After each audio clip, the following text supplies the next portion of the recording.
Welcome to this episode of Rattling the Bars.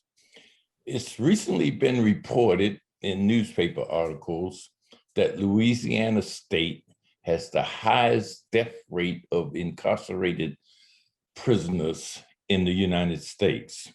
The reason that was discovered was because Professor Andrea Armstrong from Loyola University in Louisiana has put together the data and the research on that. So joining me today to talk about what she discovered and why she discovered it is Professor Andrea Armstrong. Thanks for joining me, Professor. Thank you so much for the invitation. I'm excited to share the work that I've been doing with my students for the last 2 years. Can you just start off by giving our audience an overview of this research that you've done and in general, what you discovered?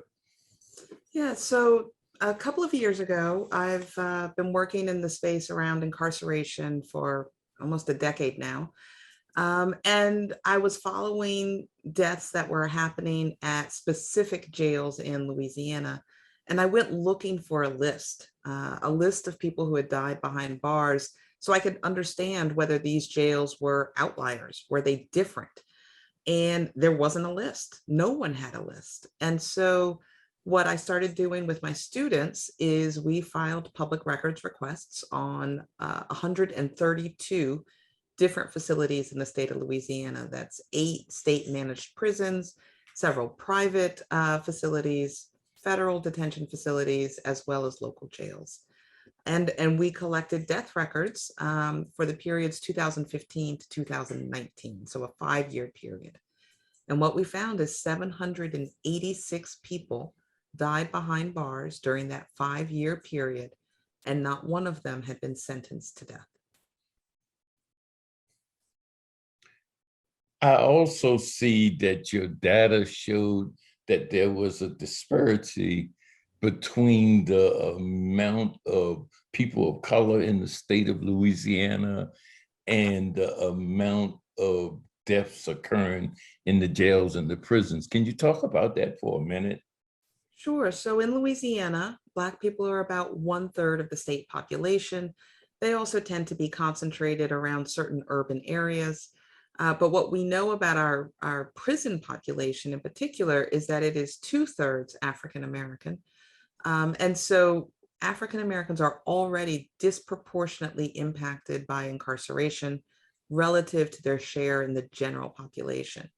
And so we expected, unfortunately, to find higher rates of death for African Americans in our data. And in fact, we did. We found that they were 58% of all deaths behind bars, which is in part a function of their over incarceration in Louisiana. Okay, so how does these deaths break down? How are they being reported by the jails and the prisons? And follow up on that with how do you actually think they're actually occurring? Mhm.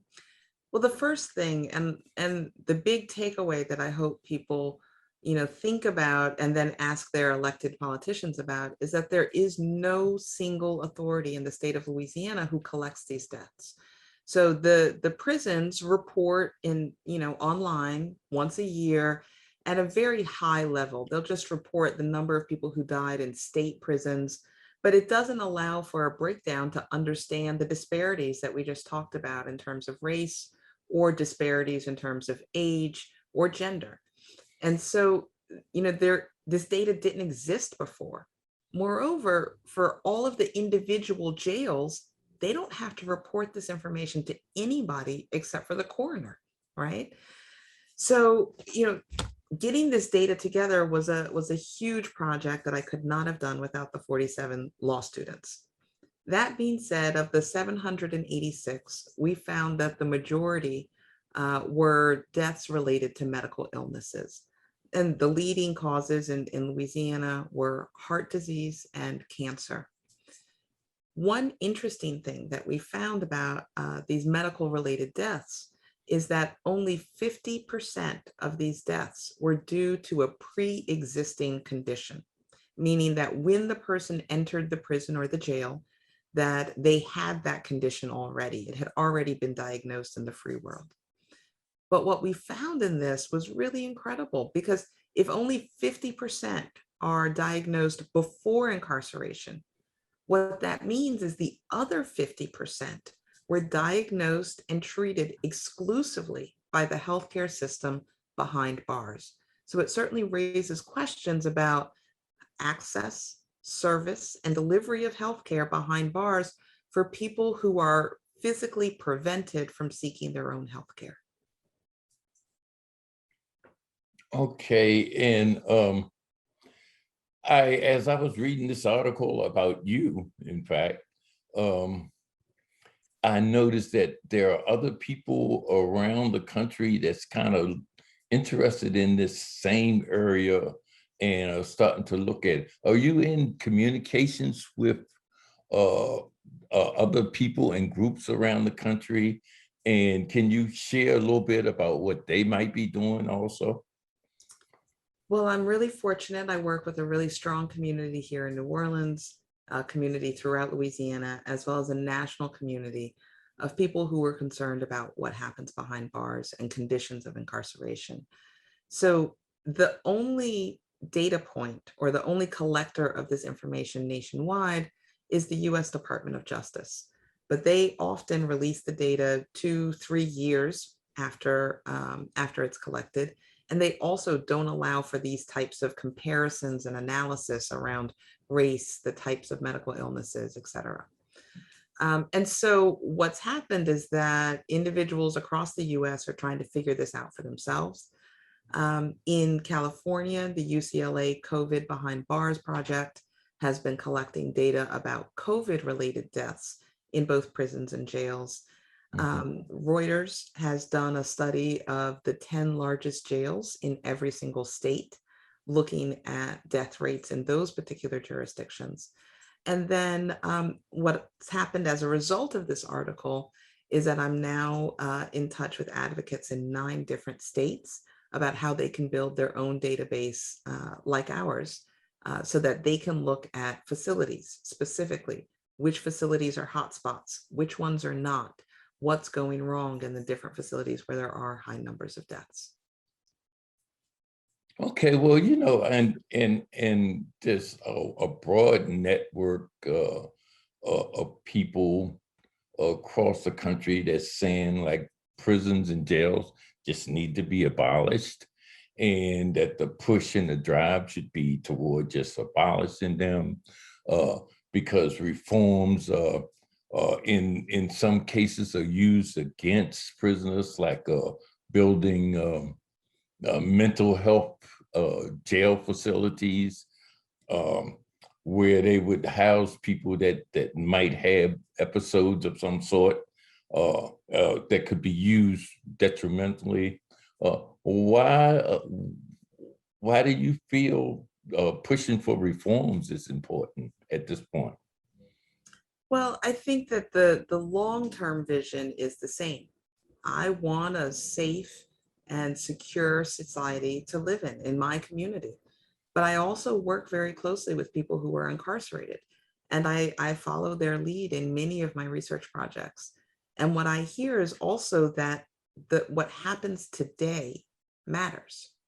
So abolition, the way I understand it by Ruth Wilson Gilmore and Mariama Kaba, it's a long range vision. It takes time to get there. But what I know is every single day we have, particularly African Americans, but others as well, are incarcerated, and their health matters today. Their ability to return from incarceration to their families and to their communities depends on what conditions look like today. Moreover, we have a system in place for enacting the death penalty. But what is most striking to me is that none of the people who die behind bars had actually been sentenced to death. Moreover, 14% of those deaths occurred for people who hadn't even gone to trial yet. And so I hear the abolition calls, but I also think that we have to pay attention to the people who are parts of our communities today. Which is 2 million plus every day. I was one of those. So yes, um, let me take a step back a minute though, because and talk about you for a minute. You graduated from Yale Law School. You went around the world fighting for human rights. Mhm. Um, you're a top lawyer in your field. You could be in any law firm that you wanted to. Probably you could probably call it. Uh, why are you in Louisiana, messing with Angola of all places? Well, first, I was born and raised here in New Orleans and Louisiana. This is home. And so, at my scholarship, I write about conditions nationally. I write about the law and the way it's interpreted and the ways, in fact, it could be interpreted differently. But for me, my scholarship, for it to matter, has to relate to the conditions as they are today. And so, what better place to think about my ideas and thoughts than in my hometown? Um, I think the other part is, we are a tight knit community here in New Orleans and in Louisiana. And so I get questions a lot from people that I know, from relatives about, what is it like behind bars? Or why does my son have to live like this? Or, why is my daughter being forced to do this? I need to have answers for those questions. And so, the work for me is about doing it in a place that is very special to me because I grew up here, and because I know both sides of the coin here. Well, I understand so far there is like I guess the number I saw was 29, but like 1/3 of the jails and prisons in the state is not cooperating by sharing data. And it seemed to me like in other cases, data has been blacked out or whitewashed. And so it's getting difficult to even get the data. What can you and your students, what can you do about that? So there's a couple of things. First, my students and I have done this class where we collect the records every year. And I will say that each year it gets better in terms of the sheriff's responses, right? That they're responding to it. But I think the other part is to publish what we know and then to talk about the obligation of jails around this state to actually be transparent and share this information, not just with us, but with the general public. The bigger picture is that this isn't even our job, right? I teach law at law school. I write about these things. I started this project in part because no one else was doing it. But ultimately, it is the government's obligation, not mine. It is the government's obligation to collect and analyze this information because it's the only way that they're going to make sure that their facilities are safe and are honoring the individual constitutional rights of the people who are incarcerated there. Okay, it is the government's responsibility, and the Constitution about cruel and unusual punishment. I wonder, you as a lawyer, maybe you can help me here. You have this 13th Amendment thing that says prisoners are slaves. Uh, you don't seem to have like FEMA protection or OSHA protection or federal guideline protection for prisoners because they are slaves. Uh, and I guess cruel and unusual punishment is in a separate kind of thing.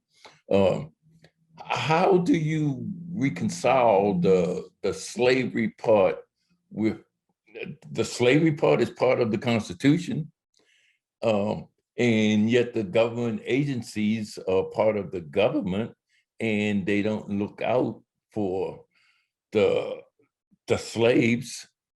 How do you get beyond that? Hmm.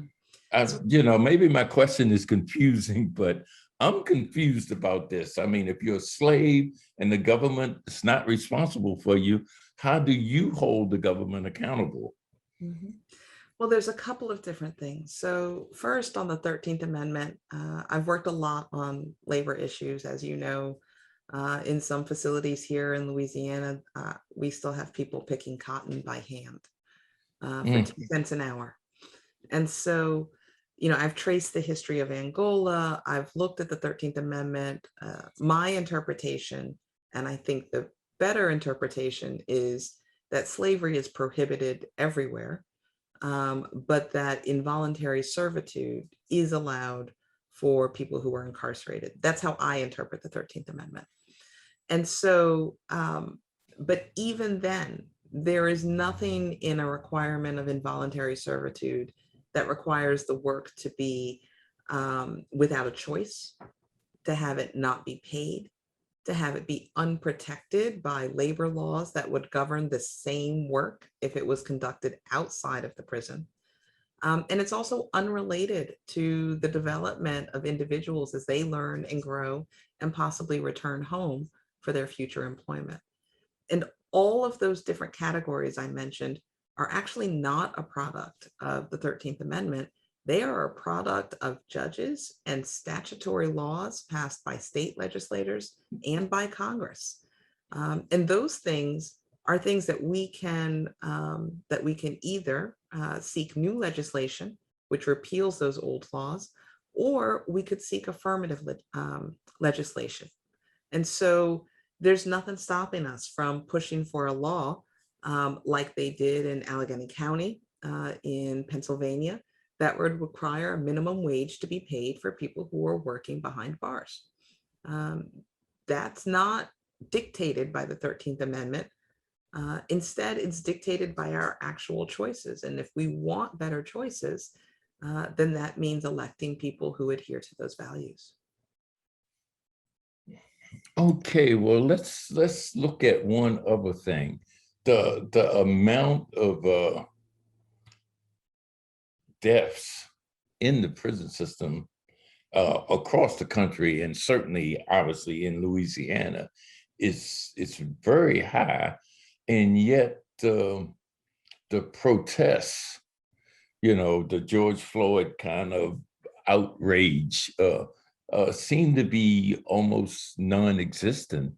Why is that?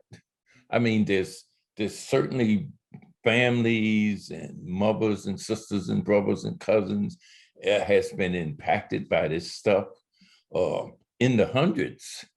Why does it seem like there's no protests? Well, first, I do believe that lots of people didn't know.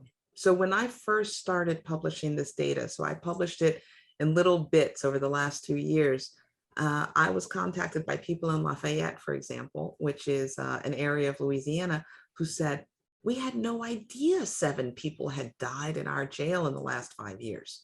They didn't know because sheriffs aren't obligated to report it out or to issue a press release or really to notify anybody. So the first step is simply making visible what happens behind bars. And you know this, that behind those bars, for the rest of society, it's almost as if that place doesn't exist. It's incredibly hard to get information about what happens behind bars. So that's the first step. But the second is something that I take from one of the people that I've worked with for a couple of years here in Louisiana. She is the mother of her son died in a jail. And the way she explains it is she says that, we're all so ashamed that our kid landed in the jail that we don't shout it from the mountaintops either. And that we think that we're alone and individual and it's just our kid. And that's actually not true. And what we're finding here in Louisiana is that the families who have lost people behind bars are getting together and they're talking together and they're finding strength in one another so that they can also take a broader stage across the state to argue that jails need to be safe and secure places for their children. Mm-hmm. Yeah, and I wonder too how much of it has to do with poverty, uh, and mental illness episodes, etc. I had on the charge that I was on, I had a rap buddy who died. He was like 45 or something.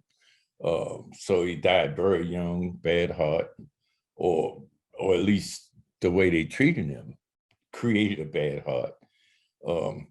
And within 3 days, they incinerated him.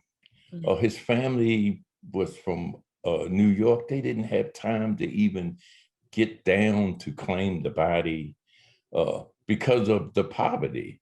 I mean, how much of that is also a factor in these bodies just slipping past us without us even getting a sense of what's going on?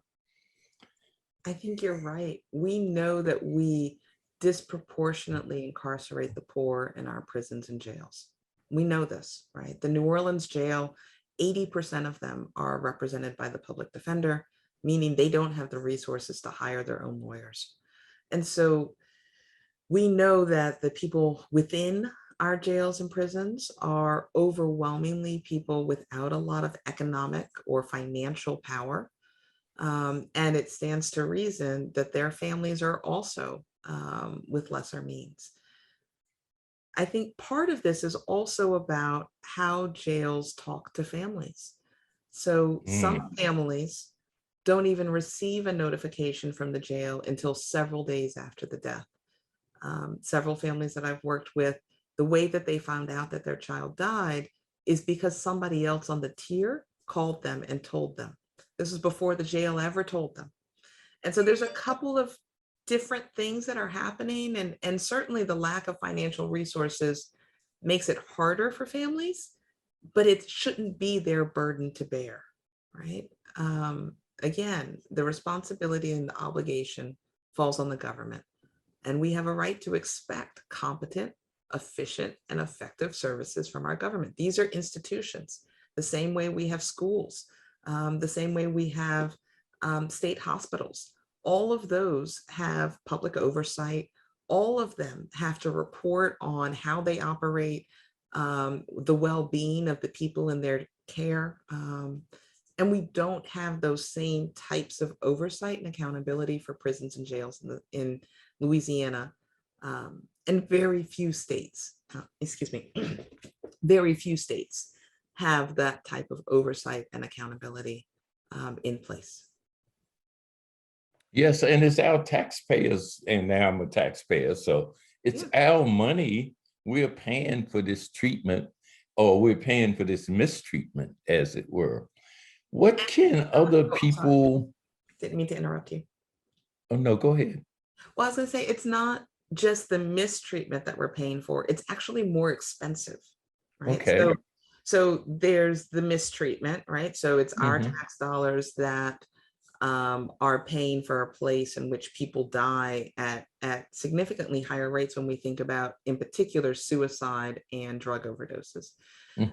But in addition, there's liability, right? So family members can sue the jail or the prison if they think that the jail or the prison was at fault for the death. And that means that the jail or prison will have to pay out they'll have to pay money as a result of that lawsuit, in addition to the attorney's fees, and in addition to the insurance premiums. All of these facilities have to carry insurance the same way I carry car insurance, right? And so they have to carry insurance too. And what we know from car insurance, if you get in a lot of wrecks, your car insurance is more expensive. And it's the same thing with prisons and jails. And so it's not just that we're paying for that, for the substandard care that people might be getting, but it actually costs us more when people die behind bars. Mm, mm, mm. You know, that brings me to another point, apparently, and it reminds me of the Lend-Lease programs that they had back in the turn of last century. Mm. Um, and it seems that the jails in Louisiana is taking in state prisoners for a daily fee. And so if you're in a rural area and you don't get a lot of prisoners, then you're opening your jail to prisoners from the state so you can get that financial aid. Is that being abused?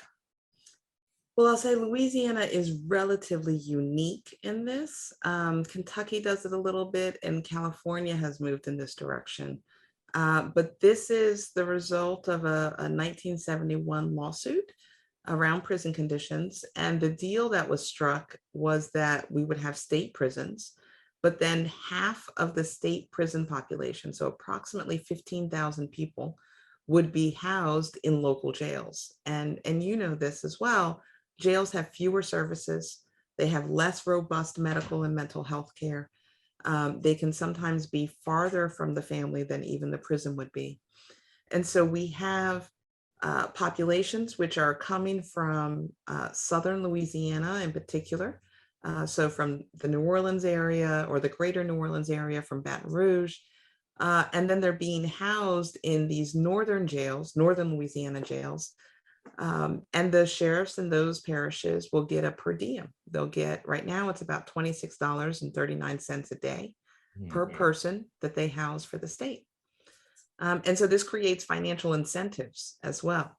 Financial incentives for sheriffs as they build new jails to build them bigger than they actually need, which means more debt for the taxpayers in that particular area.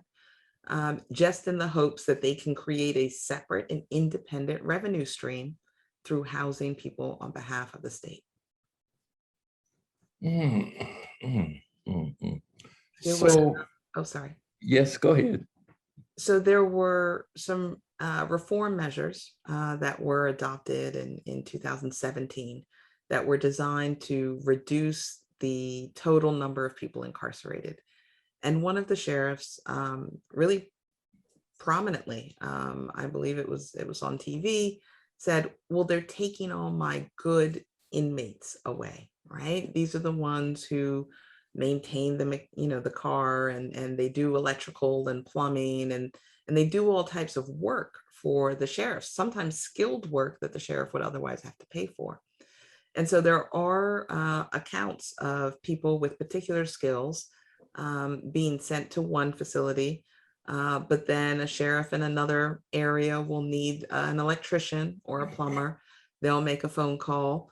And so, people will be traded amongst institutions based on what they can bring to the sheriff, particularly in terms of employment skills. It's nothing's really changed, unfortunately. Tell me, what can other people and organizations in other states actually learn from the work that you and your students have done?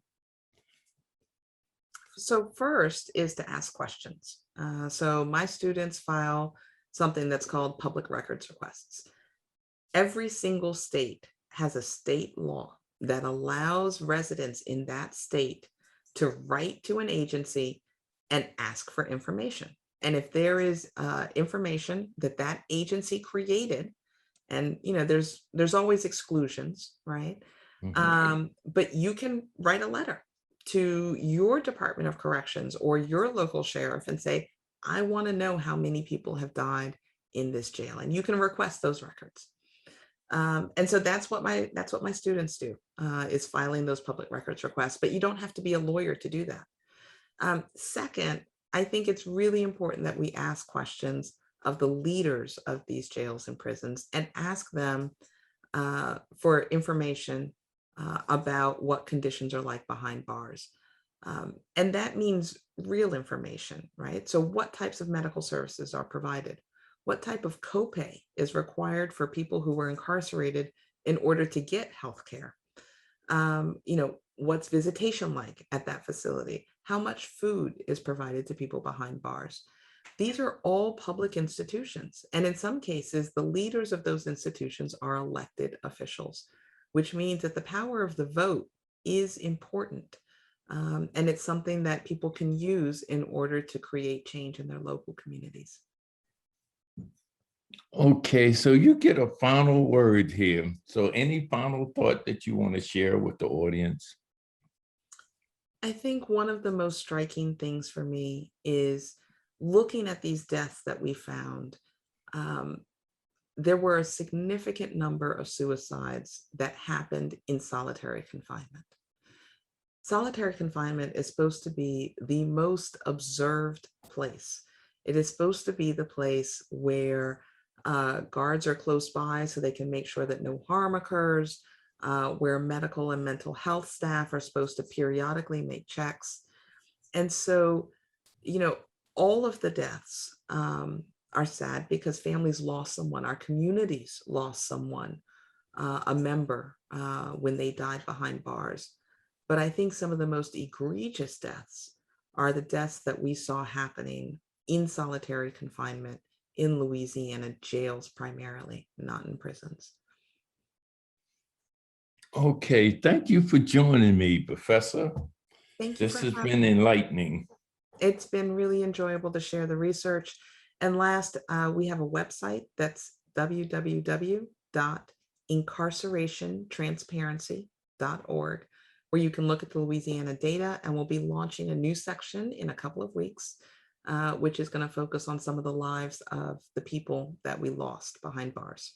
Thank you so much. Okay, we'll put it up at the end of this video, so it'll be there for people to be able to get in touch with you. Continue to work. It's like really, really good work. Thank you so much for having me, and I'm just honored by the invitation. Okay. And thank you for joining this episode of Rattling the Bars.